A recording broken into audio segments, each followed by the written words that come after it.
BJP go back. Assam চৰকাৰ হাই হাই।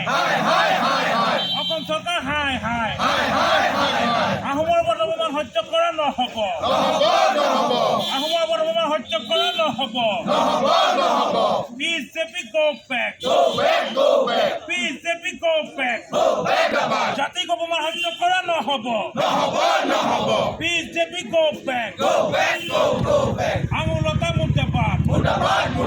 Udah tayang satu kontak, atas supe yang li, atas supe yang li, BJP hai hai, BJP सरकार hai hai, le, Hukum सरकार le, Hukum polis le, Hukum polis le,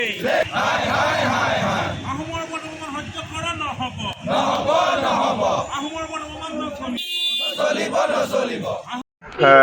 ৰাজ্যিক বিজেপিৰ মহিলা মৰ্চাৰ যি সভানেত্ৰী আঙুলতা ডেকাৰ নেতৃত্বত হোৱা যি বিক্ষোভ কাৰ্যসূচী আছে সেই বিক্ষোভ কাৰ্যসূচীত তেওঁলোকে অনাহকত আহোম জনগোষ্ঠীৰ প্ৰতি অপমান জনাই আহোম জনগোষ্ঠী মুৰ্দাবাদ বুলি যি ধ্বনি দিছিলে তাৰ কিন্তু আমি তদন্ত বিচাৰি ইয়াৰ আগতো আমি বিভিন্ন কাৰ্যসূচী হাতত লৈছিলোঁ, কিন্তু চৰকাৰে আমাক এই ঘটনাৰ উচিত তদন্ত কৰি যিটো কালপিতে অন্য কোনো কালপিতে যি বিজেপিক জনমানসত হেয় প্ৰতিপন্ন কৰাৰ স্বাৰ্থত এই কাম কৰিছিলে বুলি তেওঁলোকে কৈছিলে আৰু তাৰ উচিত তদন্ত কৰি সেই কালপিতটোক তেওঁলোকে অতি শীঘ্ৰে গ্ৰেপ্তাৰ কৰি উচিত শাস্তি প্ৰদান কৰিম বুলি আমাক যি আশ্বাস দিছিলে সেই আশ্বাস ইতিমধ্যে মিছা প্ৰতিপন্ন হৈছে। আৰু ইয়াৰ পৰা এটা কথাই আমি উপলব্ধি কৰিছোঁ যে তেওঁলোকে আচলতে বিভিন্ন সভাই সমিতিয়ে যি ধৰণে বিভিন্ন জাতি জনগোষ্ঠীৰ সমমৰ্যাদা সম অধিকাৰৰ কথা কয় এইবিলাক আচলতে সকলো যে এটা আভুৱা দিয়া কথা এইবিলাক কেৱল মুখৰ কথাই যে এইটো কথা ইতিমধ্যে প্ৰতিপন্ন হৈছে, কাৰণ তেওঁলোকে আজি যোৱা এমাহ পাৰ হৈ যোৱাৰ পিছতো কিন্তু তেওঁলোকে এই ঘটনাৰ তদন্ত কৰি দোষীক উচিত শাস্তি প্ৰদান কৰিবলৈ তেওঁলোকে সক্ষম নহ'ল। গতিকে অসম চৰকাৰৰ এটা বৃহৎ গৃহ বিভাগ থকাৰ পাছতো